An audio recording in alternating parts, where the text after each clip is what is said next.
Well, welcome to the Matchbook Horse Racing Podcast. We're previewing another weekend of Group 1 racing. We're doing this Friday morning, so it's Saturday through and through, although there might be the odd Friday bet creeping in between Newmarket and York. Joined by Steve Jones, Donn McClean, Charlie Poste. That's a pretty good team amassed, I think it's fair to say. Just a quick one, Charlie. Well done yesterday. You're, I think, the first runner or the second runner we've had from the Jumpers to Follow podcast, and another winner. 2 from 2 we are now, and thought that horse won well. Yeah, it was really good. You need a bit of luck, don't you? It worked out perfect with recording the podcast the day before. Yeah, he's a really big scopy horse, and spoke to Chris Gordon and his wife afterwards, Jenny, and they were thrilled, and hopefully plenty to look forward to with him. Whether it might have been an ordinary enough bumper, but he could do no more than see it out well, and he won nicely in the end, didn't he? Yeah, I've forgotten his name, Charlie. What is it? Mount Benetti. Thank you. There we are. The Jumpers to Follow podcast part 2 is out now, so be sure to check that out. I think we've got one of Jonesy's running today as well. I'll come to that a little bit later on. We do, Steve. To get it in your tracker. Don't forget to like and subscribe on our YouTube channel. Give us up to a 5-star review on Apple Podcasts as well. And head to insights.matchbook.com for a recap of all the best bets. And all bets. The best bets are £1,000 guarantee for racing welfare. One onto Charlie Poste, who landed one last week, I believe. Right, we're going to start at Newmarket with the Godolphin Flying Start Zetland Stakes. 4 really good races we've got at Newmarket, 3 for younger horses. Flying Honours is 2.04, disappointing last time. Dear My Friend 9.4, Bateman's Boy 10.0, as is Tenerife Sunshine. Galactic Jack 10.5, 13.0, and Bigger the rest. 4 different shouts going up here. Charlie, start with you because you're with the favourite. Yeah, I'm going to give him another chance, Tom. You know, I think if you take the Royal Lodge out last time and price this race up without that, he'd be way shorter than he is. You know, 2.04 that we've got there. Matchbook, you know, is in the race with last time was a muddling old affair behind the Foxes. They sort of hacked and sprinted. I'm not convinced it really suited him. He's up another 2 furlongs in trip today. He's really well regarded, and I just take real positive from the fact that Charlie Appleby is getting him out as quickly as he is. And like I say, I actually think if he bounces back to the form of the Stormbuster run, etc., the price he is could look really short. It could look really not really short. Could look really big. Yeah. He's one of a couple of Godolphin juveniles who disappointed around a similar sort of time. Donn, who are you with? Yeah, look, I agree with Charlie on Flying On. It's like you have to allow him that run in the Royal Lodge, but they didn't go any pace. It wouldn't have suited him. He's bred for further. The step up would probably suit him, so you can understand why he's favourite. But yeah, I just thought that Blanchland was overpriced. I thought his run, his penultimate run at Ascot, I thought was a very good run. That Safi Osborne got out in front on USS Constitution and made all the running. Blanchland had to come from further back and had to kind of go around horses. And he finished off really well. He was only beating the neck in the end. And the pair of them pulled nicely clear of Connemara Coast, Richard Hughes' horse, who went and won next time at Wolverhampton. So that form took a nice boost. And also, Blanchland himself went to Newcastle and was impressive in winning. That was the Ascot race over 7 furlongs. He stepped up to a mile in Newcastle last time and stayed on really well. Got strong. Like he travelled like the most likely winner from 2 furlongs out. But as the race progressed, he got stronger and he kept on really well. He won nicely. So I just thought that the step up to a mile and 2 furlongs could be another positive for him. He's bred for it. He's a half brother to a horse who won over a mile and 5 in Italy. And yeah, I just thought at around 11.0 or thereabouts, I thought he was interesting at that. Yeah, and Steve's with another one away from the favourite in the form of Galactic Jack. Yeah, really, another horse with a really good pedigree. Frankel out of, a Galileo out of a horse that was runner-up in the Irish Oaks, Jack Naylor. So loads of stamina in there, and that looks to be the case. And the thing is, this is a real test of stamina for 2-year-olds.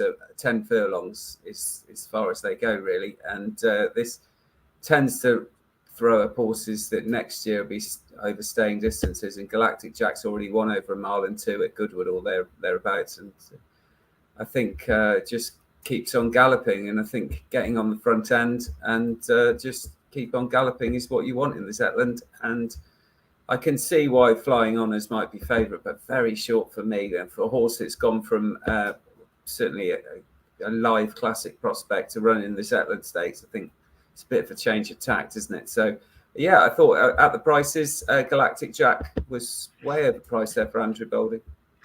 I was against the favourite just because I was concerned last time that the winner came from behind him before they didn't go very quick, and I still thought he had a chance and ended up finishing third. So I was a bit disappointed, obviously, given the price he was. Dear My Friend, I just want to play the rail, really. Drawn hard up against it. Stalls a stand side, and I'm almost certain will trade short at 2 from the yard in the race. I think they can dominate on the front ends, and I might be difficult to come from off it. So I thought Dear My Friend was likely to have the run of it. I might look to get out in the run, to be honest, given the price he is second in. Okay, let's turn our attention to York and the Rockingham Stakes. I'll run you through the prices there. I'm sitting this one out. Thought it was too difficult. That's the Zetland done and dusted. And over at York, we've got 205, Alpha Capture 2.8, Bay of Plenty 8, Bolt Action 5.2, Rousing Encore 5.3, Bay of Plenty 8.2, Felix and Salas 10.0. We're obviously well over 24 hours before the race, so these prices will compact a bit. The blue will go up, the pink will come down. But it's Alpha Capture who heads the betting. Nothing for me. Couple of you with Bay of Plenty. Donn? Yeah, look, again, Alpha Capture is good, worthy favourite. It's not surprising his favourite has run the last day in the big Doncaster sales race, has been enhanced since, with Cold Case the winner and Holguin the third, coming out and finishing first and second in the red car race next time. But yeah, I just thought Bay of Plenty, look, we've got one run, it's scant evidence, but he was just what he did at an ace that day was really impressive. Watching the race live, I thought he was beaten. He ran into a pocket. Ben Cohen went for a gap that was there, in fairness, and it just closed on him when he got there. So he had to switch around, and for a horse, he kind of quickened twice. Like, for a horse to be able to do that, albeit it was in a maiden against similarly inexperienced horses, but he had to snatch up, come back around, and he quickened up again. And he was green as well. Even going to the line, he went a wee bit to his left. So there's probably plenty of improvement to come from him. Mad Rupa, who finished fourth in the race, went and won a maiden at Cork next time. So again, the form has been nicely enhanced, and he's a horse that after that run, I said, well, you kind of want to be with him wherever he goes next. And it's interesting that Johnny Murtagh is bringing him over for a listed race for the Rockingham Stakes at York for his next run. He obviously thinks a lot of him, and even listened to Johnny after the race, he kind of said he doesn't do an awful lot at home. So he seemed to surprise him a little bit with the way that he won at Naas, but he's obviously a horse who's got talent. He'd probably get further in time. He can probably go to 7 furlongs, but he showed a lot of pace over 6 furlongs the last day. And yeah, I think it's significant that Johnny Murtagh is bringing him over. He had a double yesterday at Navan as well.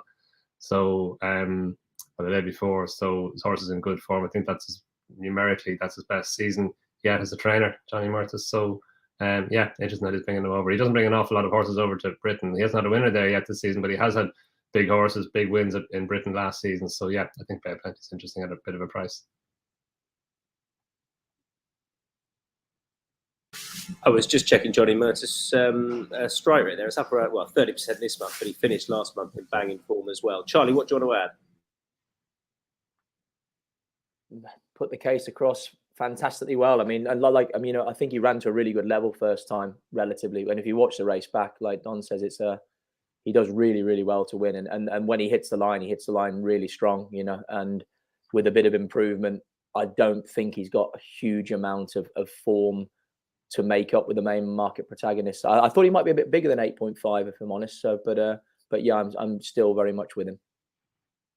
And Steve looking elsewhere. Yeah, I think this is an interesting market, to be honest, with Alpha Capture and Bolt Action, because Rousing Encore wasn't far behind Bolt Action, only I think a length or so in the listed race at York Ebor meeting, when Rousing Encore was only 5th, but that was over 5 furlongs. His form over 6 is far, far better. Ran well in the Coventry, and then last time in the Mill Reef, bumped into Sakir, who I think is a really nice horse of Roger Varian's. So I think this sharp 6 is just what Rousing Encore wants, and he gets it today. And Richard Farry's won the race before. He won the Group 1 in France with the Platinum Queen last week. So his horses are going grand. And I think the old team, Richard Farry and Paul Hannigan, Rousing Encore. Yeah, they're back together, aren't they? Okay, that's the York Rockingham done. The band has started up here at York, if you can hear it. Nice little tune, they're cracking out. Let's move back to Newmarket. So this is the Autumn Stake. Past winners of this, it's produced 4 classic winners in the last 10 years. So some decent horses have won this in the past. Silverknot 3.45 for last year's winning trainer, 3.8 Epictetus, 7.6 Dancing Magic. I missed Holloway Boy, apologies, 4.2, Exoplanet 12.0, Killybegs Warrior 24.0. We're split here, 2 for Epictetus and Holloway Boy for Charlie and Donn again. But Steve, straight back to you. Epictetus, I thought he was so dominant last time. The form is working out very well, and entitled to appreciate the step up in trip and come on for the runner. I definitely thought he should be clear favourite. Yeah, I thought that actually he would be favourite, and although that was 3 months ago, that maiden win in the July course at Newmarket rather than the Rolling Mile, it has worked out incredibly well. The likes of Desert Order and Flying Honours, both Godolphin horses who've rattled up wins since, and like you say, Epictetus was well on top. There's obviously going to be a reason why he's been off the track a little bit, but you wouldn't think that John Gost would be bringing this horse back if he wasn't absolutely spot on for a race like this. I do like Silverknot a lot. I was very disappointed with that horse at Doncaster, but that was probably due to the soft ground and the Champagne Stakes. But he's got a penalty to carry, and that's not easy coming off the back of a run like that, to giving weight to horses that have shown immense promise. I think this is a very exciting horse, Epictetus, and it's interesting that this autumn stakes, like you say, it's got such a record of throwing up good horses, classic winners, Caribus and Persian King and Gayeth and horses like that, Kingston Hill. So you've got to think that Epictetus might easily turn out to be a classic horse next season. Anyone else know the other classic winner in the last 10 years? Anyone else? Kingston Hill. Well, no, Steve mentioned him. Caribus, we've had him. We've had him. I wasn't really listening to Steve. He won the Irish Derby. Trading Leather. Yeah, there we go. What about Stewards Cup winner? Yeah, and that, Steve. And that. Gifted Master. I was just going to say we've worked out how to stop Steve telling crap stories, and that's get him to record the podcast with someone else in the room. But I was worried we were going to get one there. Right, you two at the bottom, you can make your case for yours. Donn. Yeah, look, Godolphin's record, and this is remarkable. They've won, 5 of the last 6 renewals, and the one that didn't win it with Persian King, they bought him. So you have to have a look at the Godolphin horse, Silverknot. But no, and they bought Trading Leather as well, did they not? Did they have him already? Did he end up in the blue? Oh, they had him already. No, they didn't have him already. They did buy him, Steve. They did. Oh, he's nodding. Right. Anyway, sorry. Go on, Donn.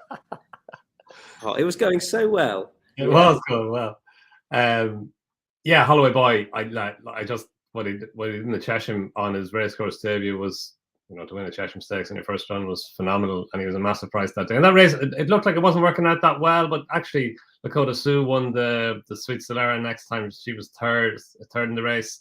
Crypto Force, who was down the field, went and won the Beresford last time, Michael Callahan's horse. So it's actually working out okay. And Holloway Boy then was beaten by Marban next time in the Vintage Stakes. That was a good run. And then last time, he probably had no answer to Nostrum, but Nostrum is favoured for the Dewhurst. So we know more on Saturday, but there may not have been any disgrace in that. And again, he was just kind of done for pace. So I think stepping up to a mile, that will suit him. And he's a lightly raced horse who should be able to improve again on that. And even, the horse that finished third behind him in the Goodwood race in the Vintage Stakes went and won a Group 3 at Deauville next time, and then went and won a Grade 1 in America. So there's plenty of solidity to his form, and I just think he can step forward again. Go on, Steve. Yeah, my man here says that Trading Leather was bought by Godolphin after his 3-year-old, so in the winter going into his 4-year-old campaign, and he never won again. Oh, he sounds great. Can we get him on the podcast over you? Yeah, you wouldn't be able to afford Sandy. He's too much money. Fair enough. You wouldn't do it. Me, I come cheap. Yeah, true. Right, Charlie Poste. Yeah, I think Holloway Boy should be favourite on form. I accept there's horses in here with a real potential, but I think he's run to a really good level on all 3 starts. Like Donn says, the Marban disappointed in Ireland, but I think he can run well in the Dewhurst tomorrow as well. But the horses behind him have done plenty for the form, and I think Nostrum will probably win the Dewhurst. So I don't think there was any I don't think he lost anything by being outpointed by him over 7. I think the step up in triple suit, and he's just a really likable horse. So that, yeah, I think is pretty good value at what he is at the moment. Did an interview with Carl Burke yesterday as well, who said he really felt the horse wasn't quite right last time. If that's of interest, he really felt that wasn't his best effort, and he definitely needs to step up in triple suit. There you go. That is the Emirates Autumn Stakes done. We're going to move to a 10 furlong handicap at York next. This is the 240. It has Protagonist in it, who was disappointed. Well, probably not the right side in the Cambridgeshire last time. 3 of us fancy Protagonist at 3.6, Marching Army 3.65, Saga's 6.4, Staywell 7, Algiers is 7.4. What's the story? 7.6. Those are going to compact up a good bit as the market fills. But Protagonist and Marching Army fighting out the top of the betting. Protagonist just edging it. Steve, I'll start with you because you're looking elsewhere, and then the rest of the team can make the case for the current favourite. Yeah, well, the two at the top of the betting, Protagonist and Marching Army, they both like to go from the front. And you'd have thought a place like this at York, where you do, it's sharp enough track and they spin off the turn and tend to get racing early. You think that was what would happen. And that's exactly the scenario that Staywell will need. And he's got a hood on for the first time, which I think is interesting. But he was only 3 lengths behind Marching Army last time at Newbury when he was coming back off the 3-month break. And I think if that's put the edge on him, I think he's got a really good chance. It's a horse that stays further, but it's certainly got the speed for this kind of test, especially when he gets it set up for him, like I think he will. So I think Staywell, it's got a really good chance. Charlie, I just felt Protagonist should probably be clear favourite on the form of his effort, not necessarily last time where he had an excuse, but efforts prior to that. Last time he ran okay, it just didn't work out for him given that he was the wrong side, and he was second in the group, but I can forgive him that personally. So I thought going back up in triple suit too, and there's not a massive amount of pace on the small enough field, he might be able to dominate. Yeah, I would agree with that. Like you say, the form in his 2 wins with Savvy Victory and Dual Identity is strong, isn't it? And I just wonder as well if he got an overly aggressive ride from his side in the Cambridgeshire as well, and you know, it just didn't play out for him. Like you say, much as he was finished second. I just thought the favourite, Marching Army, you know, I think he's up 13 since the sort of winning run started, and that might be enough to anchor him. I can hear the argument from Steve for Staywell, but the hood just threw me a bit because I'm just watching him. I didn't think he looked like a horse that was crying out for the need of it, for the application of a hood. And yeah, I thought Protagonist, again, just price related. If you take the Cambridgeshire run out of this, I thought he'd be a clear favourite. And he's a horse that I think has got progress and manoeuvrability still with the mark that he's on. And Donn. Yeah, like on Marching Army, I do like him, and I thought he did well to win the last day. I thought Louis Stewart was very good on him because when Ottoman Fleet went on, he kind of bided his time. He didn't dig deep or ask him to dig deep until they got inside the final furlong, and he stayed on best of all to win well. But he's only run once at York. He disappointed that day, and for me, course form at York is really important. A Protagonist, he doesn't have it either, but we don't know that he hasn't run there yet. But I agree with Charlie on the last day in the Cambridgeshire. He was over on the far side, and yeah, he went forward, and he beat Dual Identity at Sandown the time before that, and Dual Identity also raced over on the far side, but he was just ridden a wee bit more patiently than Protagonist, and he came and beat him. And as you said, Tom, Protagonist finished second on the far side, but look, it was a near side race, as it often is, and Protagonist did well, I think. And on his run before that at Sandown, like I thought he did well to battle on as well as he did to beat Dual Identity, and the pair of them finished nice and clear as well. So that was a really good run. He was a good horse for Jessica Harrington as well last year. He's continued that improvement now for William Haggis. And yeah, I think his mark of 97, it's £7 higher than his Sandown winning mark, but I just thought that he won with a wee bit in hand at Sandown. And I don't mind horses going forward at York. Like, you know, at Newmarket, you definitely want horses to be on the pace more often than not. At York, it does depend, but given a choice, you know, from his drawn stall too as well, I don't mind seeing him going forward and trying to be prominent from early. Okay, let's tell you about the sign-up offer. First things first, as we move on into we'll come to the Darley Dewhurst Stakes, but the sign-up offer, which you should know by now, it's a £30 welcome offer, money back as a free bet if your first bet loses. You've got to use the Insights code 30, Insights 30. to enter that bonus code to take advantage of the offer. As I've always said, it's the best way of supporting this podcast because the content hopefully leads into people having a bet with Matchbook and opening up an account. That's the ultimate goal. And if you don't have a Matchbook account, you're likely to be getting better odds anyway because of the nature of the exchange, and we've proved that time and time again. And if you like a price or a team or whatever you want, you can bet it on any sports. If it doesn't cop the first bet up to £30, you will get your money back as a free bet. 18 plus, be gamble aware. Okay, let's move on to the Darley Dewhurst Stakes then. Good looking field for this, although of course we don't have Sakir, which is a shame because he had a dirty scope. Nostrum 2.78, Chaldine is 4.8. Those are the two jump on horses. Naval Power 5.2. Aesop's Fables is 7.6. 11.0 Isaac Shelby, bigger prices the final two. The case I'm most looking forward to anyone making. We know if you cut this man open, he bleeds green. But Donn McClean, Aesop's Fables, that was disappointing last time, wasn't it? How do you see this turning around, Don? Make the case. I'm genuinely interested to hear it. It was soft ground. Just don't think he handled it at all. And maybe it came a bit quickly, like it was 3 weeks after his run in the Futurity, which was his first run back after a long break. So maybe it just came up a bit quickly. But I know he was strong in the market that day, and he disappointed behind a good horse at Joseph O'Brien in Alrifa. But I just thought that his run the time before that was very interesting because he was a bigger price than Hans Andersen, but Ryan Moore rode him in favour or over Hans Andersen. And the Futurity Stakes, it's always a good race, and it just he's a horse that he's a half brother to Washington DC, I think. So the step up to 7 furlongs for the Futurity, it was a step into the unknown. He won his maiden over 5.5 furlongs at Navan, but he saw it out well. He had to see it out well, and he did. He battled on well to get the better of Hans Andersen with Pride and Regal, the Tyros Stakes winner, back in third. So it was a really impressive performance, even visually. So look, as you say, Tom, you have to allow him his last run in the National Stakes, but I think you can. I think the fact that Aidan O'Brien is bringing him over, like the Dewhurst, it's a race that he always wants to win, no more than any race, but he has a really good record in it. He's won 4 of the last 7, I think 5 of the last 10, something like that. And yeah, I just think the fact that he's persevering with them at this stage of the season after a disappointing run the last day. He's had 4 weeks since the National Stakes, and the ground, it's not going to be as soft as it was at the Curragh at Newmarket on Saturday or tomorrow.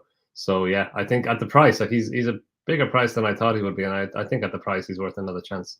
And Dom, with obviously only 7 in the race, would it be a win only bet for you, or would you be having a bit of first 2 win only? No, you can't bet each way with 7 runners, not win only. Okay, win only. Aesop's Fables for Aidan O'Brien. I don't have a strong view, so I'll probably leave it to the other two, other than it's just a price thing. I prefer Nostrum as a horse going forward, but I just thought there was too much between he and Chaldine in the betting, so I'm small Chaldine. Charlie? Yeah, I can see that, but yeah, I really, really like Nostrum. I think for Michael Stout to have a first-time out horse win like he did shows that he must be way above average, and then he confirmed that at Newmarket when readily accounting for Holloway Boy, who I think that's strong form. I really like Holloway Boy as well. And yeah, I mean, like I say, it just comes down to preference. I mean, it's a cracking race, and like maybe he should be a bit closer to Chaldean at prices, but I suppose we're trying to pick the winners of the race. And yeah, I just think that Nostrum will win this, and I think he's probably the most exciting horse moving forward out of this race. And Steve, you're like me with the other jump on. Yeah, I just thought that, again, the prices were wrong. I was really impressed with Chaldine. I know that perhaps Silver Knot didn't run his race in the Champagne Stakes, but he was still impressive in that and at York before that. So he's done it on different ground. He's done it on different tracks. And I think he's just a really nice horse. And Nostrum's interesting because Sir Michael Stout has only won the Dewhurst once before, way back in the 80s with the horse called Ajdal. In Ajdal, ran in the 2000 Guineas, ran in the Irish 2000 Guineas, beaten in both, ran in the Derby, then won the Nunthorpe, the Sprint Cup, and the July Cup. And so if you fancy Nostrum, get on him for the sprints next year, because He's going to be going no, it's a nice one. He's a real good prospect, but I just think again at the prices, Chaldine is another really, really nice horse, and I think he's one of the first horses that Juddmonte have got with Andrew Boulding, and it's interesting that Frankie Dettori rides it, so he's still in favour somewhere. Yeah, so Michael Stat had an expert eye disappointed in this race when looking unbeatable, didn't he? And then still won the Breeders' Cup, didn't he? Okay, we're done on the Darley Dewhurst, chaps. Anything else to add? I think Marban can probably step forward as well, Tom. As in, I think the run again the last day in Ireland was probably down to the ground, and it wouldn't surprise me to see him run a whole heap better in this. I had a long look at Marban at the prices. I'm a bit worried about that draw if he's going to be patiently ridden. Is my only view. I know it's not a big field, but I do think the closer to the rail, the better, and on the speed, the better. But yeah, can definitely see that. All right, let's move on to the Sprint Trophy Handicap. We've got 3 different horses going up here. I'll give you the prices first of all. Dusky Lord is 8.2, 10.5 Lucky Man, Lethal Imp 11.0, Gulliver 11.0, 12.0 Laugh a Minute, and I'll leave it there. I think that's most of them mentioned. Charlie and I agree. This is my best bet of the day, Charlie, with Gulliver, who I think could be really well drawn where the pace is. He's right up against, not the stand side rail, because they're going to be, their centre and they're not going to be the right width across it. But I think the pace could develop middle to stand side. It's just so well treated now, this horse off 94. Absolutely no run at the Curragh. Prior to that, ran well at York. And when keeping on, lots of pace near him is exactly what he wants. And off this sort of mark, I think he's well worth having a go. I keep getting the wrong O'Mara ones, but hopefully I've got it right this time. Join the club, yeah. I think that is it. But I mean, he is brilliant in these handicaps, but he often attacks them mob-handed. And obviously, Gulliver finds winning difficult, but not in this race. I mean, he's a 2-time winner of this contest as well. Often follows the same profile through the year, running the Air Gold Cup and coming on. He actually disappointed in the last year, but like you say, he's now rated 94. I think he's a horse that's plied out most of his career in the sort of mid to early hundreds, 100+ mark, and yeah, the run at the Curragh, and there was definite signs at York as well that he's a horse that's nearing the time to strike. He's drawn near the pace, and like I say, coming off the back of an ordinary run, the Air Gold Cup has been no barrier to him winning this race in the past. So yeah, I can. Well, he's not my best bet of the day, but I can see why he is for you for sure. And Donn, who do you like?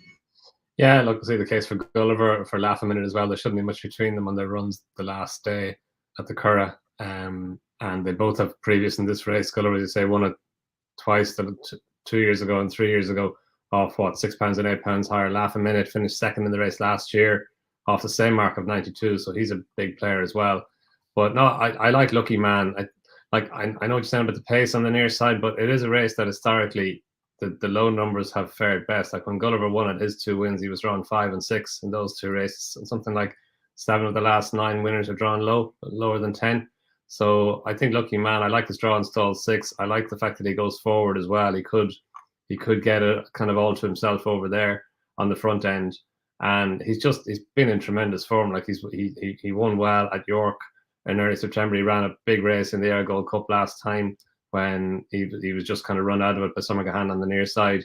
And his record at York, he's run at York 3 times. He's finished second twice and won once.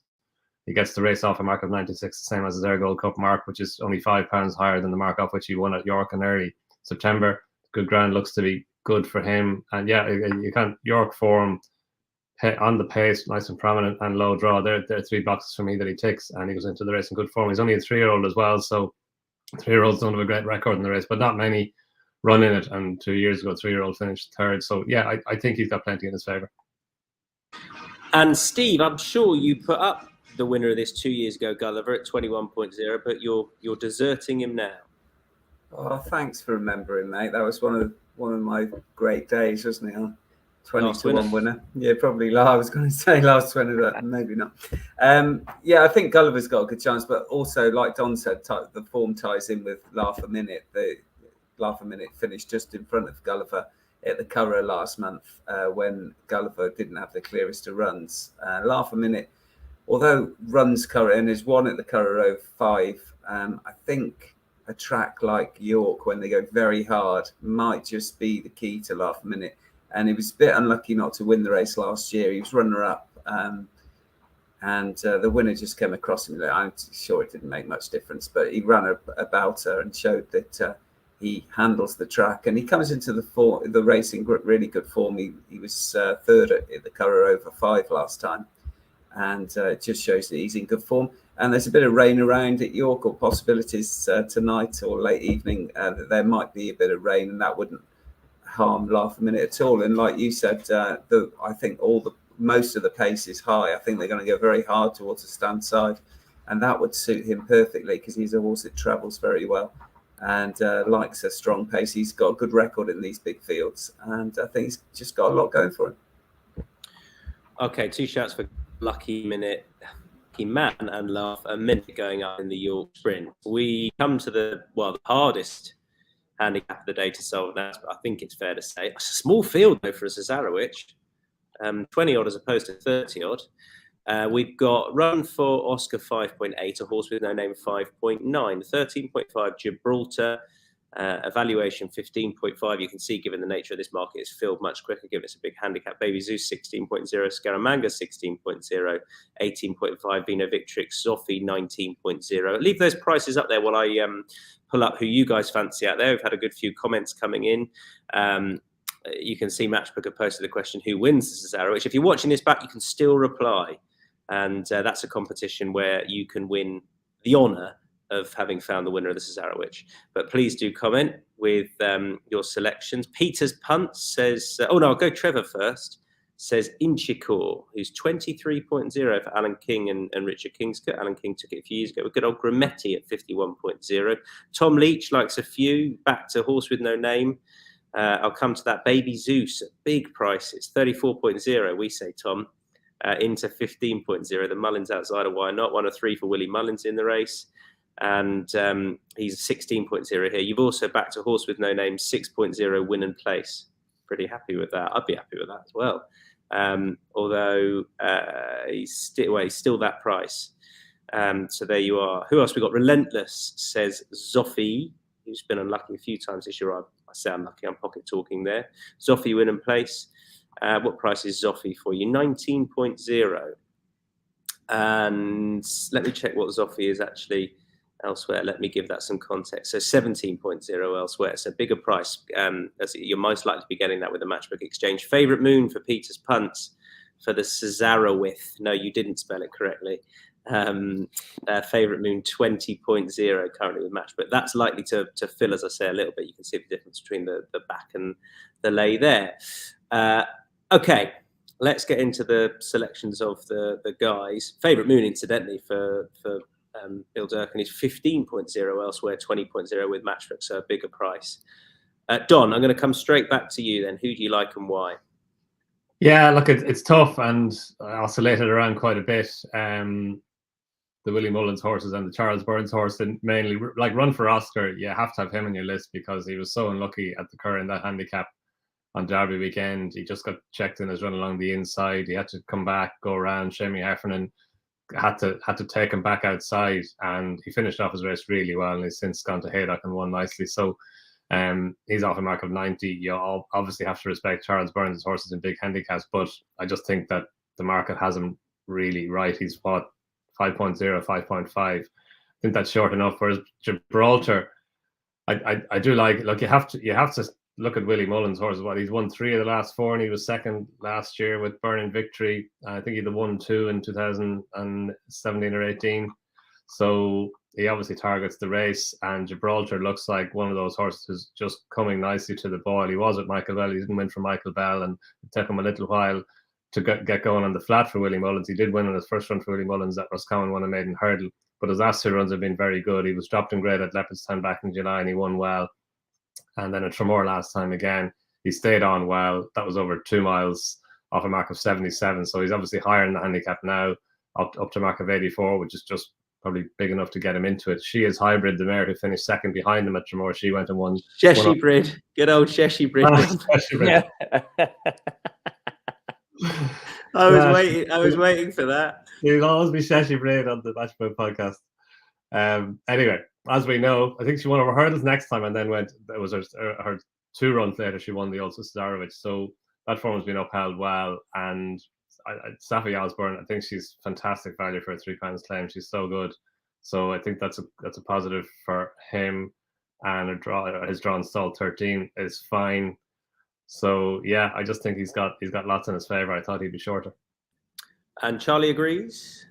Yeah, I completely agree with all that. And yeah, if you watch the race back on his last start, it looked like it was going to be hard work, a furlong and a half down. And then once he got there, he really asserted very well. And again, it looked like one of those races. If they'd have gone another 100 yards, he'd have put 3 or 4 more lengths into that victory. And the other one, yeah, I with the comments, Baby Zeus, I'd probably have a couple of quid each way on as well. I think he doesn't really fit the trends with not being a winner over 2 miles, but I watching his runs, he looks like he's kind of crying out for a step up to a marathon trip, and I thought he might be quite interesting too. But yeah, Gibraltar main selection, like I say, I have a little bit on Baby Zeus as well. Steve. Yeah, Baby Zeus was interesting. I think Willie Mullins won the Ascot Stakes over 2.5 with a horse called Lagos to Vegas, and that's I think a full brother even to Baby Zeus. So that was on my radar a little bit. And it's interesting that jumps trainers tend to win this race, so it's not a surprise to see Charles Burns and Willie Mullins at the top, because Nicky Henderson's won it, Alan King's won it, Philip Hobbs has won it, and Willie Mullins has won it 3 times in the last 8 years. So with that regard, I'm going for a former champion flat jockey who's a flat trainer with Prince Imperial, who I think the other factor of this, that Cesarewitch, is you've got to have a fresh horse. And Prince Imperial has only run twice this season, was very progressive last season as a stayer. Ran some really good races, winning 3 of them even one over 2 miles too, nearly. So he's got to stay the distance. And I thought that was an excellent effort in the Cesarewitch trial last time behind Rosinsky, when he was just dominated by Rosinsky and he just couldn't get to him. But I thought that would put the edge on him again. And if that's the case, a strong run race, I think, will suit him, because it'd bring his stamina into play, and because he does travel well. And so Prince Imperial, who I think is around about the 21.0 mark, I think he's got in there. It's an open race, of course, but I think he's in there with a great show. And I am putting up a valuation just to contextualize Prince Imperial, 26.0 with most bookmakers. Well, that's the top price you can get. 40.0 with Team Matchbook. So well worth taking advantage of that massive price hike there with the exchange. I'm going with the valuation, who's generally 13.0, 15.5 with Team Matchbook. It's not a really strong opinion, because I can see why the 2 or 3 ahead of him in the betting are going to be difficult to stop. But he's a win and place price. He was progressive. You see on paper he won a Class 4 handicap at Musselburgh, but it was a Sky Bet Sunday Series race, and they are generally just much harder to win because they're so competitive with the prize money on offer. He then ran at Newcastle and challenged over towards the far side and got no run. He was unlucky. And then at Sandown, he got a very forceful ride from Jason Hart, who I don't think quite got it right on the day, because he made a lot of use of him late on, and the horse just got run down. But he did that because there was a £100,000 bonus on offer, so I could definitely see why he did it. But I just thought he's worth marking up on that performance as well. Win and play, small stake. Steve? Yeah, I did myself down. Prince Imperial is 40.0, 41.0, and not 21.0. Yeah. We saw exactly. Big price, win and place, right? There you go. Okay. That's the Cesarewitch done. We come to any other bets. I'm just mentioning Steve's collector's item, who runs in the 250 at Chepstow today, who is, I think, 2.1, Steve. So still a shade of odds against there. You've made the case on the Jumpers to Follow podcast. Are you backing him today, Steve? It's not really my price today, but I do think this is a nice horse collector's item with John Joe O'Neill. So hopefully he passes the first test and goes on to better things. Didn't even know he was running, and now shitting himself because it's such a short price. I did know he was running. He wasn't. He was one I give a mention to in the jumps thing. He wasn't on my actual list, but he's a horse I think is really nice. And good. Yeah. Can we get that bloke to get a white flag on the screen behind you, please? So you can start waving that. Donn. The Stafford Stud Stakes tomorrow at the Curragh, really interesting race. A few unexposed, exciting juvenile fillies in there. Gozin is one of them. She stayed on really well to beat Basil Martini last time at Punchestown. Basil Martini went and won the Group 3 Wild Park Stakes next time. But Clever and Cool is an interesting filly as well. And I thought she did well in that Wild Park Stakes to finish fourth. She was behind early on, missed the break, had to make her ground wide. That was over 7 furlongs. I kind of thought she might step back down and trip to 6, but Jim Bolger stepping up to a mile, so it'll be interesting to see how she goes. But of them all, I think Be Happy is the most interesting filly. Like, she may be favoured, we have no prices on it yet. Hope she's not too short. Hopefully she won't be, but she won really well at Cork last time.